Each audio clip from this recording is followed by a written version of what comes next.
تو اس نے بھی خلاصہ یہی نکالا ہے کہ یزید بالکل امیر المومنین تھا، ساری امت نے تسلیم کر لیا تھا۔ کیسے تسلیم کیا تھا یہ بیان کرنا ہے، جس سے میں نے کہا اور علامہ ابوالکلام آزاد نے کہا یہ کہانی ہی نہیں دین کی حقیقت ہے۔ اور میں ڈنکے کی چوٹ کہتا ہوں کہ جو لوگ اسلامی خلافت کے مدعی اگر وہ حسین کو نہیں سمجھے ان کی تحریکیں بے برکت ہیں اور کبھی دنیا میں وہ اسلامی خلافت نہیں قائم کر سکتے۔ اسلامی خلافت برباد کرنے والوں کی حمایت کرتے ہو اور جو اس کو قائم کرنے کے لیے اٹھا اس کو باغی اور مجرم کہتے ہو، پھر کس خلافت کی بات کرتے ہو؟ اپنے دعوے کے خلاف تم غلط باتیں کرتے ہو۔ ایک طرف خلافت کے مدعی ہو، دوسری طرف جنہوں نے خلافت کو بدل کر ملوکیت میں تبدیل کیا اور ایسے ظالمانہ طریقے سے بیان کیا۔ میں یہ حقائق اس لیے لکھوانا چاہتا ہوں، میں نے اس بارے میں جو پڑھا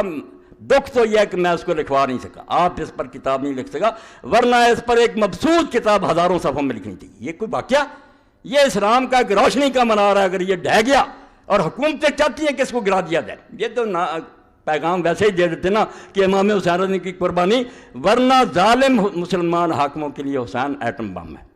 اگر وہ روح امت میں پیدا ہو جائے کہ برے کے سامنے سر نہیں جھکانا چاہیے، طاقت کوئی چیز نہیں ہے، حق کا ساتھ دینا چاہیے، اور اس میں یہ بھی نہیں دیکھنا چاہیے کہ آدمی تھوڑے ہیں ساتھ یا زیادہ نہیں، جتنے ہوں لے کر میدان میں نکلتے۔ وہ سبق ہے جو ان لوگوں کے لیے تو موت ہے۔ یہ امام حسین رضی کے دن پر کیسا پیغام دے سکتے ہیں؟ رسمی طور پر سیکٹری لکھ دیتے ہیں، بیان کرتے ہیں۔ حسین رضی اللہ تعالیٰ عنہ کے واقعہ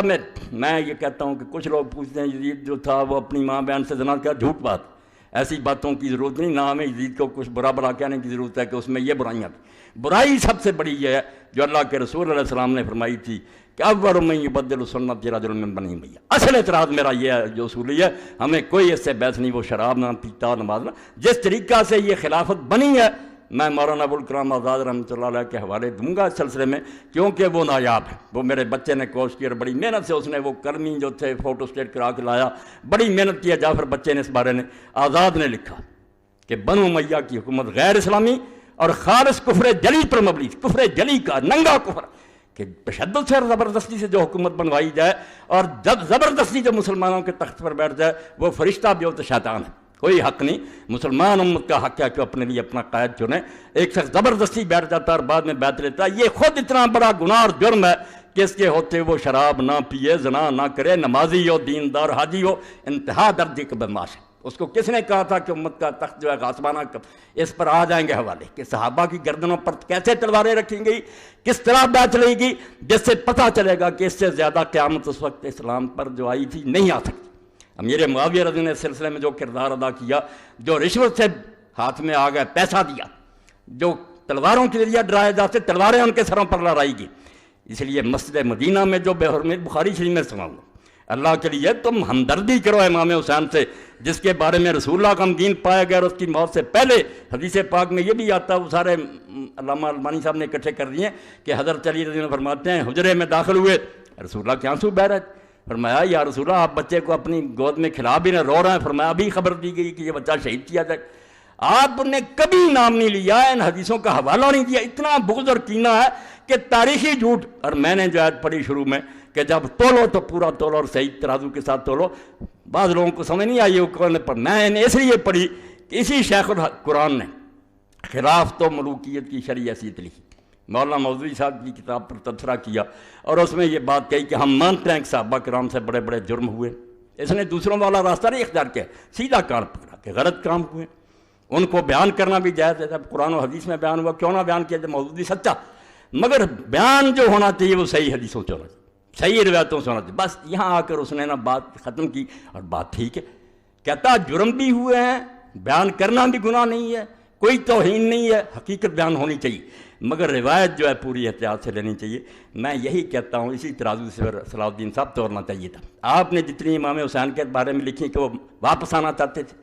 ان کو صحابہ روکتے تھے، ابن عباس میرا چیلنجر کئی مرتبہ میں نے کہا کہ ایک صحابی کا روکنا بھی کوئی شہادت کرے مجھے پھانسی پر لٹکا دو۔ تم بنو امیہ کی گڑھی ہوئی روایتیں کہ امام حسین کے جہاد کو برباد کر دیا جائے، وہ خالد بن عبداللہ کسری جو علی پر لعنت کرتا تھا ممبر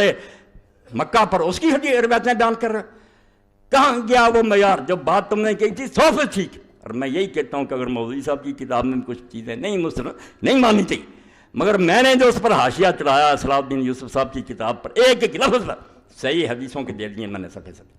کہ کس بات کا انکار کرتے ہیں؟ کون سی بات مودودی نے اپنی طرف سے کہی ہے؟ اگر تاریخی حوالے نہیں صحیح، ٹھیک ہے، انہوں نے لکھی تاریخ کی مدد سے، آؤ میں حدیث سے ثابت کرتا ہوں۔ یہی علی پر ممبروں پر لعنت کرنا، امیر معاویہ رضی اللہ عنہ کو صحیح حدیثوں سے پیش کرتا ہوں، وہ اگر حاشیے چھپ گئے تو اس بارے میں اتمام حجت ہو جائے گا، کوئی آدمی نہیں بول سکتا، زبانوں پر مور لگ جائے گی۔ ایک ایک لفظ کی میں نے خبر لی ہے کہ کیا دیکھ رہا تھا، ایک طرف معیار بناتا ہے کہ صحیح روایت سے کام لینا، پھر ساری جھوٹی روایتیں اپنے حق میں جتنی جھوٹی جاتی ہیں وہی تبڑی، وہی ابن اسیر پھر معتبر ہو جاتے ہیں۔ اور ان سارے جھوٹوں کا حال یہ کہ جن کتابوں کو کہتے رہتے ہیں جھوٹ کا پرندہ، جب علو سیدھا ہوتا کہ امام حسین واپس آنا چاہتے تھے شرطیں، پھر وہی کتابیں معتبر ہو جائیں۔ میں ایسا نہیں کرتا، میں کہتا ہوں وزن بالقسطاس المستقیم، ایک صحیح ترازو لو، اس سے تو لو،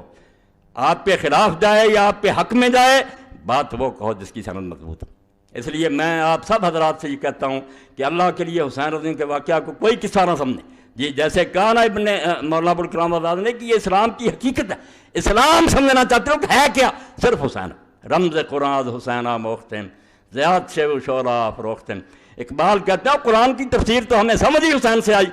جب حسین کو سمجھا تو پتہ چلا کہ مسلمان طاغوتوں کے سامنے سر جھکانے کے لیے پیدا نہیں ہوا کہ ظالم تختوں پر بیٹھ جائیں، ہم صرف سر جھکاتے رہیں۔ اور اس پر بھی میں پڑھوں گا کہ جب سے یہ نظریہ ایجاد کیا اہل سنت نے اور اہل حدیث نے کہ متسلط اور متغلب جو تخت پر بیٹھ جائے، بس نظریہ ضرورت کے تحت اس کو تسلیم کرو، میں اللہ کو حاضر ناظر کر کے کہتا ہوں کہ سارے دین کی بربادی اس لیے ہوئی کہ جس چیز سے یہ ڈرے تھے نا کہ اگر مقابلے میں اٹھے تو خون ریزیاں ہوں گی، اس سے زیادہ برائیاں آئیں، خون دینے سے تو بچ گئے، یہ جانیں بچاری چوہوں کی طرح بلوں میں گھس گئے، مگر حرام دادے سے زیادہ حرام دادہ آگے آتا گیا اور امت آج تک بھگت رہی ہے۔ اگر یہ